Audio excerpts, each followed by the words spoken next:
Que a graça e a paz de Cristo Jesus estejam em nossos corações. Bom revê-los, bom estarmos juntos em comunidade, celebrando ao Senhor.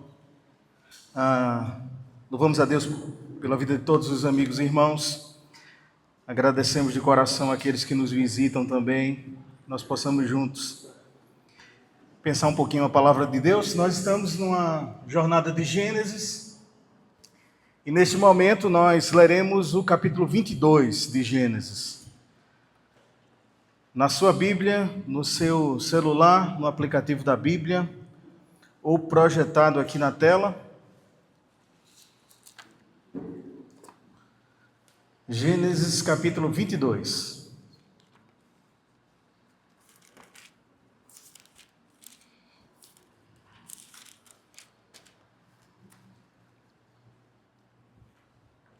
O texto diz assim: passado algum tempo, Deus pôs Abraão à prova, dizendo-lhe: Abraão, e ele respondeu: eis-me aqui. Então disse Deus: tome o seu filho, seu único filho, Isaque, a quem você ama, e vá para a região de Moriá. Sacrifique-o ali como holocausto. Na manhã seguinte, Abraão levantou-se, preparou o seu jumento, levou consigo 2 de seus servos e Isaque, o seu filho. Depois de cortar a lenha para o holocausto, partiu em direção ao lugar que Deus havia indicado. No terceiro dia de viagem, Abraão olhou e viu o lugar de longe. Disse ele aos seus servos: fiquem aqui com o jumento, enquanto eu e o rapaz vamos até lá. Depois de adorarmos, voltaremos. Abraão pegou a lenha para o holocausto e a colocou nos ombros do seu filho Isaque. E ele mesmo levou as brasas para o fogo e a faca. Verso 7. Isaque disse a seu pai Abraão: meu pai. Sim, meu filho, respondeu Abraão. Isaque perguntou: as brasas e a lenha estão aqui, mas onde está o cordeiro para o holocausto? E Abraão respondeu: Deus proverá para si, meu filho, o cordeiro para o holocausto. E assim os dois continuaram a caminhar juntos. Quando chegaram ao lugar que Deus havia indicado, Abraão construiu um altar e sobre ele arrumou a lenha, amarrou o seu filho Isaque e o colocou sobre o altar, em cima da lenha.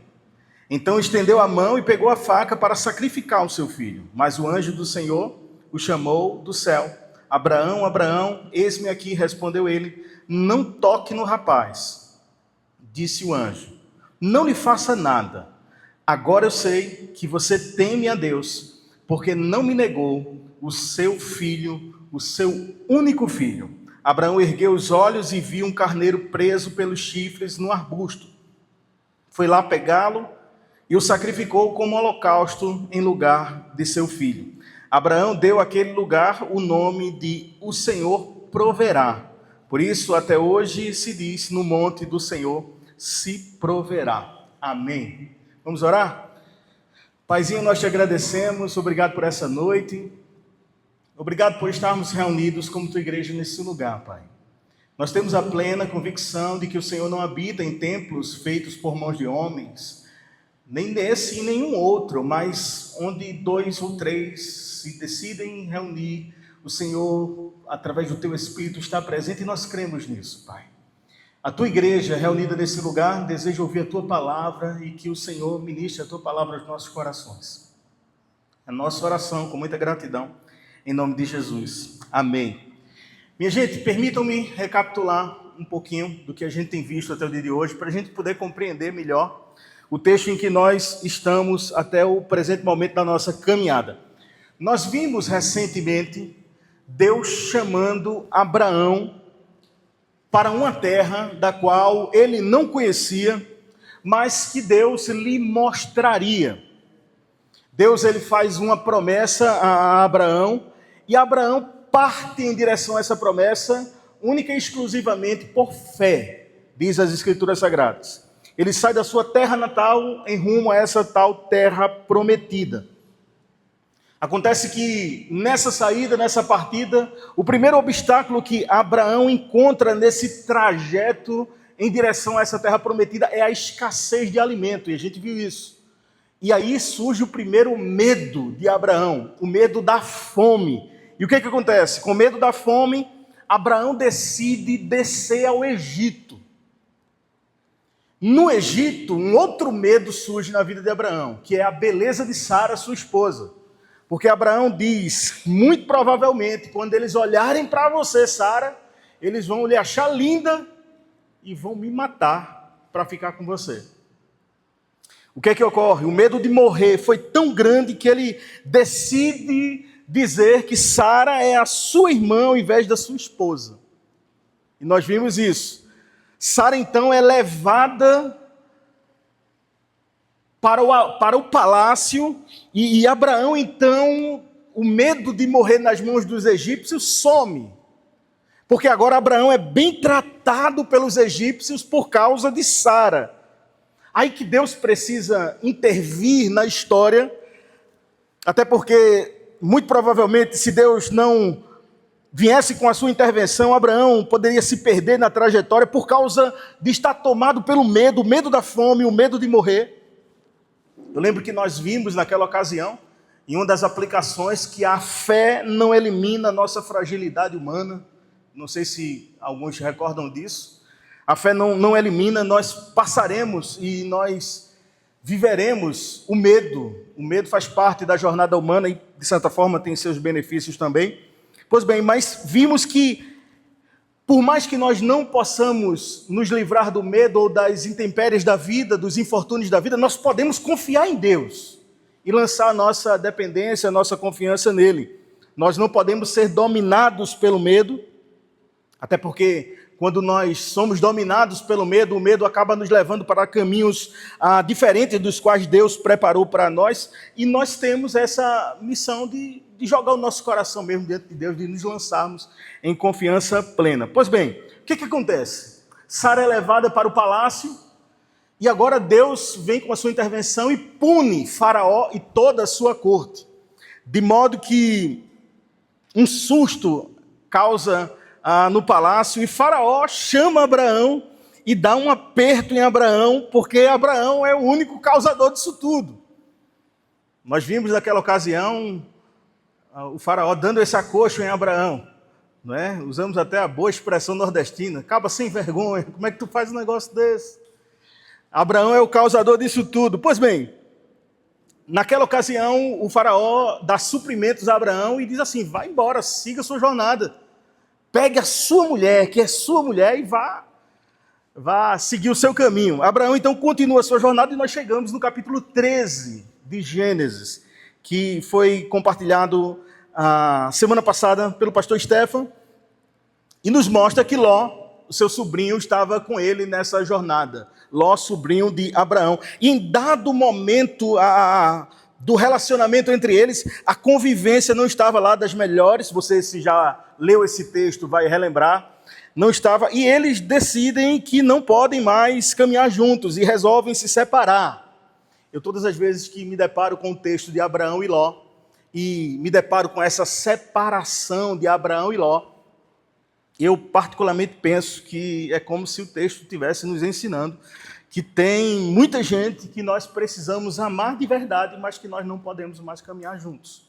Que existem ciclos que se fecharam e a gente não pode insistir mais, porque toda insistência num ciclo que já se fechou vai gerar dano, vai gerar perigo. E isso é muito claro nas Escrituras com Abraão e Ló. Pois bem, ali está a célebre frase que você talvez conheça, que é Abraão, o autor dela, que diz assim, olha Ló, chegou um momento que se tu fores para a esquerda, eu irei para a direita. Se tu fores para a direita, eu irei para a esquerda, mas nós não iremos caminhar juntos. Chega o capítulo 15 do livro de Gênesis, e no capítulo 15, Deus então ele reforça aquela promessa que fez a Abraão lá no capítulo 12. Deus traz de volta aquela promessa para refrescar a memória de Abraão. Só que dessa vez, Deus diz assim para Abraão, olha Abraão, grande será a sua recompensa diante disso. A recompensa da sua fé, a recompensa da sua obediência, por você tomar essa decisão de partir. Só que Abraão aqui, no capítulo 15 de Gênesis, Abraão ousa fazer uma pergunta a Deus. Porque até esse momento, Abraão não tinha feito nenhuma pergunta praticamente para Deus. Desde quando Deus chamou Abraão lá no capítulo 12, Abraão não perguntou quando seria o tempo, como seria a jornada, o que ele precisaria. Mas no capítulo 15, quando Deus reforça a promessa a Abraão, ele faz a sua primeira pergunta. E qual é essa pergunta? Quando Deus diz assim, olha Abraão, grande é a sua recompensa. Aí Abraão diz assim para Deus, olha Senhor, qual recompensa o Senhor me dará se o bem mais precioso que eu poderia ter seria um filho? E isso eu não tenho. Qual recompensa melhor do que um filho? Eu queria um filho e não tenho. Já estou em idade avançada, a patroa lá em casa nem se fala. Impossível aos olhos humanos isso acontecer. Será que Eliezer será o meu descendente? Eliezer era o servo auxiliar de Abraão, um afilhado servo, mais afilhado do que servo. Aí Deus responde para Abraão dizendo que não seria Eliezer o descendente de Abraão, mas seria de fato um filho gerado por ele, gerado por Sara. Pulando a história, que talvez você conheça muito bem, passado o tempo, Deus envia anjos e fala com Abraão que daqui a um tempo Sara vai gerar um filho. Sara ri, você conhece essa história? E depois de um tempo, quem nasce? Isaac, o filho da promessa, cujo significado significa ele ri ou traz alegria, fazendo talvez alusão a esse momento tão precioso na vida do casal. Mas Sara e Abraão estão agora diante do cumprimento dessa promessa, que é um filho, que é Isaac, um filho amado, um filho sonhado. E é justamente esse filho chamado Isaac, desejado, sonhado, cumprimento dessa promessa, que Deus, o Deus que o chamou, o Deus que lhe fez a promessa, tanto da terra prometida quanto do filho, esse Deus vem agora a fazer um pedido um tanto quanto inusitado. Os versos 1 e 2 do texto que nós lemos nos dizem assim: passado algum tempo, Deus pôs Abraão à prova, dizendo-lhe, Abraão, e ele respondeu, eis-me aqui. E então Deus disse, tome o seu filho, Abraão, o seu único filho, Isaque, a quem você ama, e vá para a região de Moriá e sacrifique-o ali como holocausto. Aqui começa, minha gente, um dos episódios mais dramáticos da história de Abraão, mas também um dos momentos mais significativos na sua jornada de fé. Até aqui, Abraão tinha desfrutado e vivenciado, experimentado diversas situações, mas nesse pedido a sua fé está sendo colocada de fato em xeque. Nada, absolutamente nada, há de se comparar a este momento na vida de Abraão. Um pedido divino para sacrificar o seu filho, o seu único filho, um filho amado, sonhado. E Deus ordena que ele leve esse filho, Isaque, a quem ele muito ama, para essa terra chamada Moriá, e ali ofereça como holocausto. Parece um absurdo, sobretudo na cultura na qual Abraão vivia. Mas o verso seguinte nos diz, o verso 3, na manhã seguinte, Abraão levantou-se, depois de ouvir o pedido de Deus, preparou seu jumento, levou consigo 2 de seus servos e Isaque, o seu filho. Eita coragem! E levou seu filho Isaque. Depois de cortar a lenha para o holocausto, partiu Abraão, seu filho, em direção ao lugar onde Deus havia indicado. Minha gente, é notável aqui a obediência de Abraão. Quando nós olhamos para esse texto e quando nós olhamos para o texto do capítulo 12 que nós vimos há alguns dias atrás, em um outro momento, Abraão está tomado pelo medo. Nesse momento, parece que o que está tomando Abraão não é mais o medo, mas é uma confiança descomunal. Que ao ouvir esse pedido, ele simplesmente parte. Pega o seu filho e segue. Corta as lenhas para o holocausto, diz o texto. Quem sabe, e aqui um pensamento meu, não o texto, com lágrimas nos olhos. Quem sabe com as suas mãos trêmulas diante daquele pedido,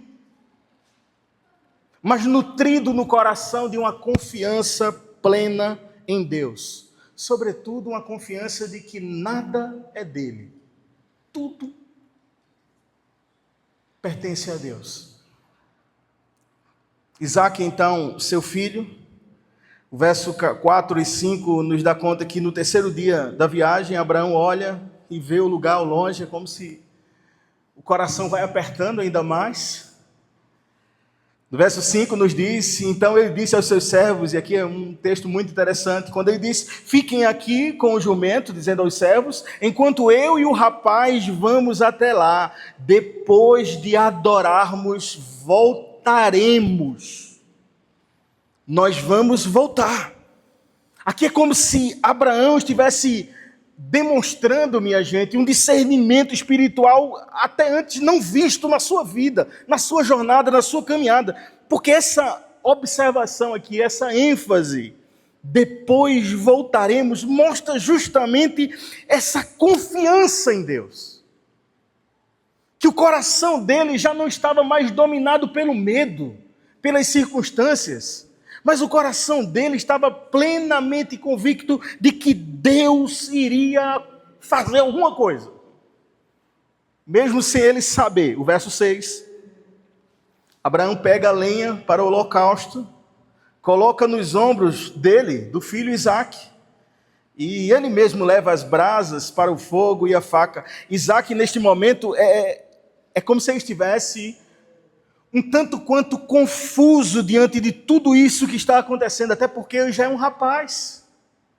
Ele já está entendendo o que está acontecendo, ele não é mais aquela criança inocente.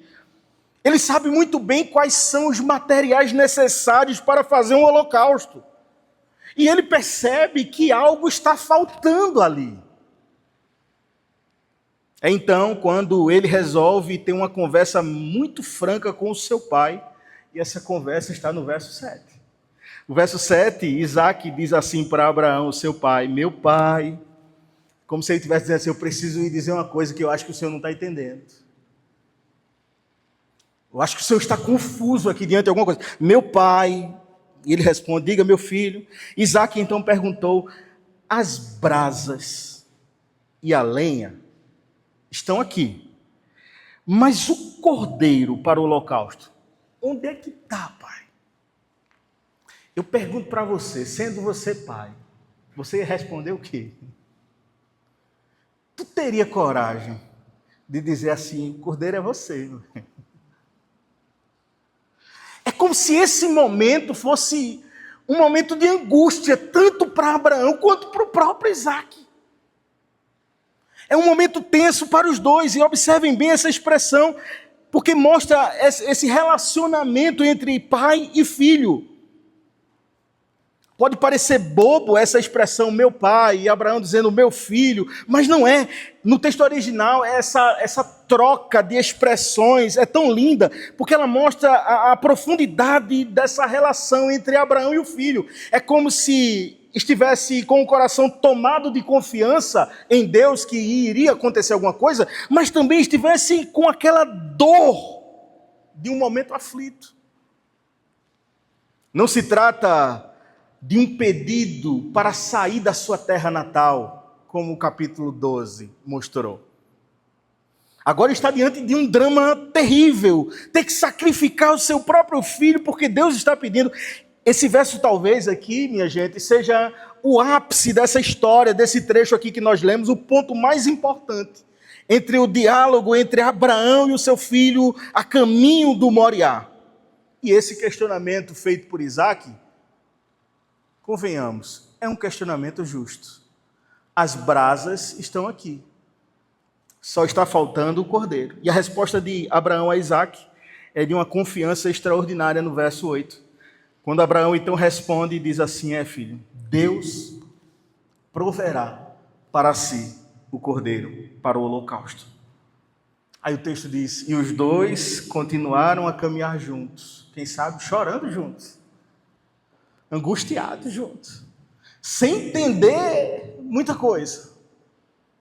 Sabe, quando falo sobre isso, é quase que um parêntese inevitável para compreendermos que muitas situações das nossas vidas nós não compreendemos absolutamente nada. E não entendemos porque estamos passando, estamos atravessando, estamos vivenciando, e humanamente falando, nós não queríamos estar passando. Mas a semelhança de Abraão, essa confiança de Abraão, precisa inundar os nossos corações. Eu absolutamente não sei, meu filho, mas Deus proverá. Interessante que o verbo no texto original que aparece para proverá é ver, é enxergar. É como se Abraão estivesse dizendo assim para o seu filho, eu não estou enxergando, mas Deus está enxergando. Dá para entender isso? Tem coisas que nós não enxergamos, mas Deus enxerga. Deus está vendo além do Moriá, além do monte. A nossa limitação humana nos permite apenas ver as circunstâncias, e o hoje e o aqui. Mas Abraão está dizendo para o seu filho, Deus proverá, Deus enxerga além disso aqui. É lindo porque esse texto e essa passagem aponta para aquilo que nós chamamos na teologia de substituição vicária, não é? É como se estivesse apontando literalmente para o sacrifício de Cristo, e daqui a pouco a gente fala um pouquinho sobre isso. Pois bem, Deus proverá para si o cordeiro. De modo que Abraão tinha essa confiança e essa certeza de que Deus estava enxergando tudo. Os versos 9 e o verso 10 nos dão conta que, quando eles chegaram ao lugar que Deus havia indicado, Abraão construiu um altar. É como se nada estivesse acontecendo. Está tudo normal, pai? Está tudo normal, vamos construir o altar. Arruma a lenha. Essa parte é a mais delicada. Amarrou seu filho Isaque e colocou sobre o altar, em cima da lenha, e então estendeu a mão e pegou a faca para sacrificar o seu filho. Abraão está aqui, no momento exato, no local exato, no lugar preparado por Deus, para provar a sua fé. Ele organiza a lenha cuidadosamente, como quem de fato está preparando o holocausto. Ele não tem medo do que está fazendo, dele está exalando confiança, de modo que ele amarra Isaque sobre o altar. E é tão interessante que essa passagem nos aponta diretamente para o sacrifício de Cristo. O Deus Pai que entrega o Filho, o seu único Filho. Isaque, a semelhança e a figura do próprio Cristo, não reclama. Voluntariamente permite se deitar sobre o altar. Se permite ser amarrado sobre o altar. Os versos 11 ao 14 nos mostram então o desfecho dessa história. O anjo do Senhor apareceu na hora, chamou do céu Abraão. Eis-me aqui, respondeu ele, não toque no rapaz, disse o anjo, não lhe faça nada. Agora eu sei que você teme a Deus, porque não me negou o seu filho, o seu único filho. Abraão ergueu os olhos e viu um carneiro preso pelos chifres no arbusto, foi pegá-lo, sacrificou como holocausto em lugar do seu filho. E Abraão deu àquele lugar o nome de o Senhor proverá, por isso até o dia diz, no monte do Senhor se proverá. Minha gente, toda essa história, todo esse contexto, toda essa passagem é para nos apontar para um acontecimento na história da humanidade. As boas novas do Evangelho. É para nos apontar justamente para o Evangelho de Jesus. É para nos apontar para a chegada de um Cordeiro. É para nos apontar para um Deus Pai que não desampara a humanidade. Um Deus Pai que não poupou a vida do seu próprio Filho, do seu único Filho. E que esse cordeiro, a figura do próprio Isaque, haveria de se revelar. Por isso a grande lição, e se eu pudesse dizer uma lição apenas dessa nossa reflexão, a lição maior desse trecho de Gênesis 22 é nos mostrar que Cristo é a provisão de Deus para a humanidade. Ele é a provisão de Deus, Ele é o Cordeiro de Deus. Através dele nós vivemos, através dele nós nos movemos, nós existimos. Ele é o Cordeiro de Deus que foi anunciado por Isaías, lá atrás. Não sei se você lembra quando Isaías disse que ele seria oprimido e afligido, mas não abriria sua boca, mas como um cordeiro levado ao matadouro, como uma ovelha muda, ele estaria diante dos seus tosqueadores. Lá no passado, ele é o Cordeiro de Deus quando João, o Batista, estava lá. E olha, e vem Jesus ao longe. O que é que João diz? Eis aí o Cordeiro de Deus, que tira o pecado do mundo.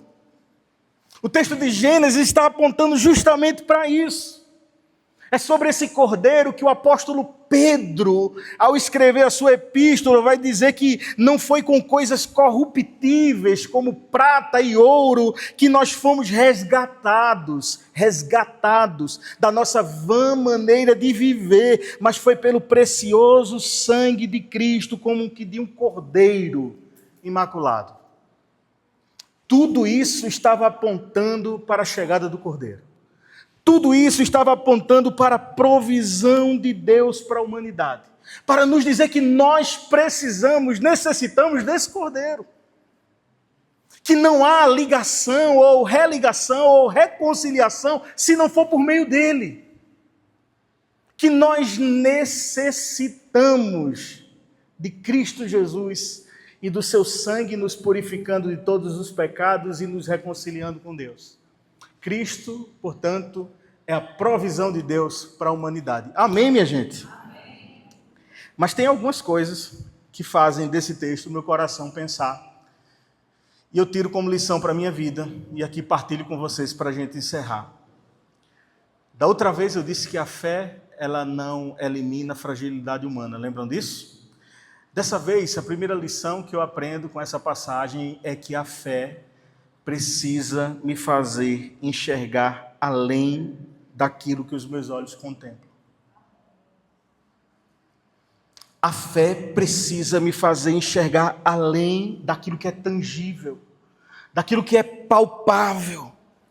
A fé precisa me fazer enxergar além da minha limitação humana, da minha limitação momentânea, circunstancial. A fé precisa me jogar para frente. Se em um outro momento Abraão estava aqui impedido pelo medo de enxergar além, vocês viram isso comigo alguns dias atrás? Enxergando apenas para o hoje, para o momento, devido às circunstâncias que ele estava, Abraão agora tem a certeza de que Deus lhe dará o combustível necessário para olhar para frente. Eu não enxergo, mas ele enxerga. E pela fé, eu estou enxergando o que os meus olhos não contemplam. Fé para enxergar além. Quando eu falo sobre isso, fé para enxergar além, eu lembro de um amigo querido, eu já falei sobre ele aqui em algum momento, eu falei sobre Paulo aqui, não já? Paulo, um querido, eu já falei, eu tenho certeza que eu já falei, mas eu vou falar de novo. É outra coisa de Paulo. Quando eu era pequeno, eu já contei isso, quando eu era pequeno, eu perturbava na rua de Paulo jogando bola, e a gente chutava, toda a rua tinha um vizinho que não gostava de ninguém jogando bola, assim, não sei se ainda é assim nessa geração, mas na geração de 90, tinha um vizinho para furar a bola, sempre tinha, e esse vizinho era Paulo, e Paulo tinha um bigodão assim, e quando Paulo furava a nossa bola, a gente chamava daquilo que Paulo nunca gostava de ser chamado, Paulo bigode de arame. A gente gritava isso com Paulo o tempo todo, porque a gente tinha perdido bola para Paulo. Acontece que, passados os anos, me converto lá na frente, estou já como pastor, e quem se converte é Paulo. E quem vai para a classe de discipulado é Paulo. O desafio, né? E um dia, perto do final de ano, Eu estou passando lá em Recife, próximo à Casa Lotérica, e você sabe que a fila da Casa Lotérica nos últimos dias, não sei porquê, é uma tal de Mega Sena da Virada, aí estava na calçada. E quem eu olho que está na fila da lotérica? Paulo. Aí Paulo me vê do outro lado, sabe o que Paulo faz? Pastor! Pastor! Todo mundo da fila olha. Aí ele pega o bilhete assim e fala assim: ore por mim, pastor! Pela fé eu vou ganhar na Mega da Virada, pastor. Todo mundo riu, eu não sabia onde eu me enterrar naquele momento. Pela fé, Paulo estava enxergando além. Só que tem um detalhe. Essa fé que nos faz enxergar além, ela não pode nos limitar a coisas terrenas. E nós estamos em um tempo que a fé está sendo limitada a coisas terrenas. Essa fé para enxergar além é muito mais do que coisas materiais dessa terra. Até porque o apóstolo Paulo chega a dizer que se a nossa esperança em Cristo se restringe, se limita apenas a esta vida, nós somos de todos os mais miseráveis. A nossa fé em Jesus é para além das circunstâncias terrenas. A nossa fé em Jesus, a nossa fé nesse Deus, é para esse Deus que nós cremos, até que o apóstolo Paulo também diz, aquilo que os olhos não viram, aquilo que o ouvido não ouviu, aquilo que jamais penetrou ao coração humano, é o que Deus tem preparado para o que o ama.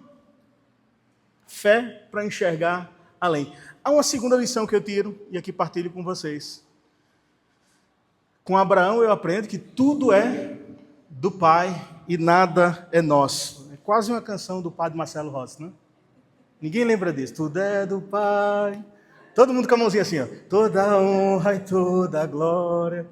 Só da década de 90, assistindo Gugu, né? Padre Marcelo. Eu aprendo que tudo é do Pai. Nada é nosso. Absolutamente nada. Nem os nossos filhos são nossos. E Abraão nos ensina isso. Como diria o salmista, os filhos são herança do Senhor, que Ele mesmo dá. São como flechas nas mãos do guerreiro.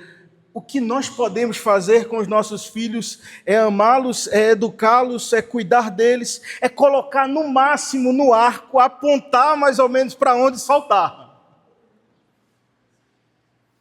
Mas entendendo que é dele e não nosso. Mas não somente os filhos, mas tudo é dele. Abraão aqui está enfrentando o maior desafio da sua vida. Entregar o seu único filho. E o que fica implícito, pelo menos para mim aqui, é que Abraão tinha essa certeza de que nem o filho sonhado, Isaac, era dele. Pertencia a Deus. Por último, minha gente, não menos importante, eu aprendo com esse texto que a provisão de Deus precisa nos fazer provedores. A provisão de Deus, nós vimos que é Cristo. Amém? E nós somos chamados a levar Cristo para outras pessoas. Para sermos testemunhas vivas do Evangelho de Cristo para outras pessoas. Sim, mas aqui eu falo de provisão humana mesmo. Em um mundo egoísta, mesquinho, individualista, em que tudo é meu, somente meu. Eu lembro do filho de um patrão que eu tive, e ele dizia assim para mim, eu acho que eu já disse isso também, eu já disse tanta coisa. E ele dizia assim: Douglas, comigo a lei da vida é assim. Primeiro eu, segundo eu, terceiro eu. E em quarto nós, porque eu estou no meio. É o pensamento dessa sociedade. É tudo para mim. Nada nosso. Ao contrário das Escrituras que nos ensinam que o Deus é nosso, o Pai é nosso, mas o pão também é nosso. não é meu. E aqui com Abraão eu aprendo que a provisão de Deus precisa nos fazer provedores. Isso vai de um recurso financeiro compartilhado a um ouvido emprestado para ouvir a dor de alguém. Provedores de afeto, minha gente. Sabe? Nós estamos em um tempo tão egoísta que ninguém quer ouvir ninguém. E nós precisamos ser provedores dessa galera. Eu estava ontem com a juventude. Tem uma galera querendo ouvir, querendo compartilhar, querendo um ouvido que não venha com pedras, sabe? Porque a tendência religiosa é a gente já sair com 5 pedras em cada bolso, e quando nós ouvimos, a gente taca a pedra, já bota o coitado no inferno, não é assim, né? Não. Provedores de afeto, provedores de recurso, mas instrumentos nas mãos de Deus para prover a vida de alguém de alguma forma. Se cruzou o nosso caminho, se está conosco na caminhada, Deus quer nos usar para sermos provedores de alguma maneira. Amém, minha gente? Eu sei que quando falo sobre isso, se o louvor quiser vir, já pode. Quando eu falo sobre isso,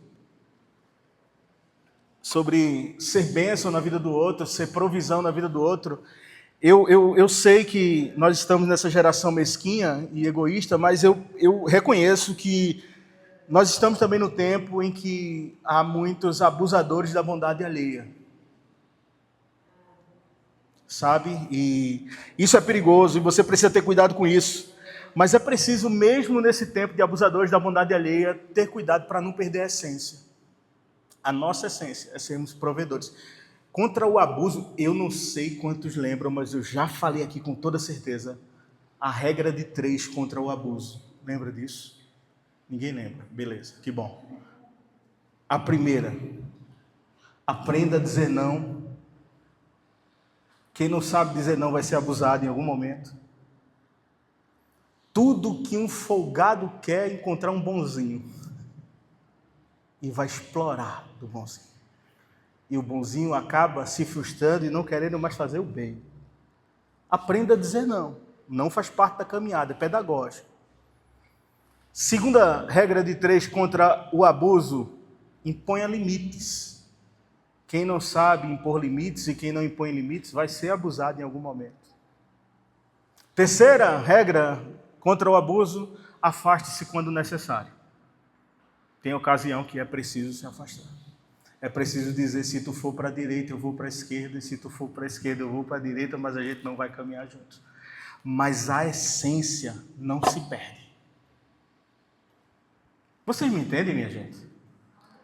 Nós somos chamados por Deus para ser provedores nesse tempo, mas nós não podemos ser abusados, mas não podemos deixar de ser provedores.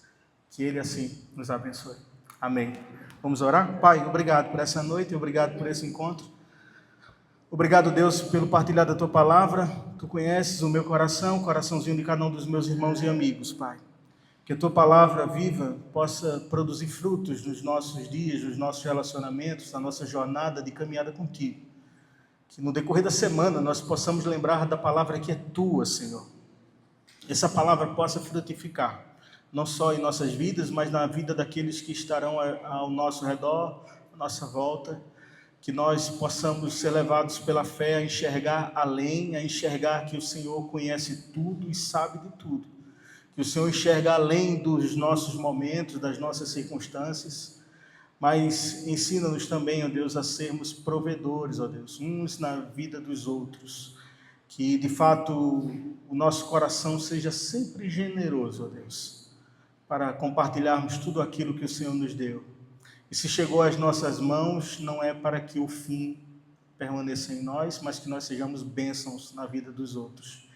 Nós aprendemos com Abraão que ele foi chamado para ser abençoado por Ti, mas ele foi chamado para ser uma bênção na vida de outros também. Nós oramos, Senhor, com muita gratidão no nome de Jesus. Amém. Amém.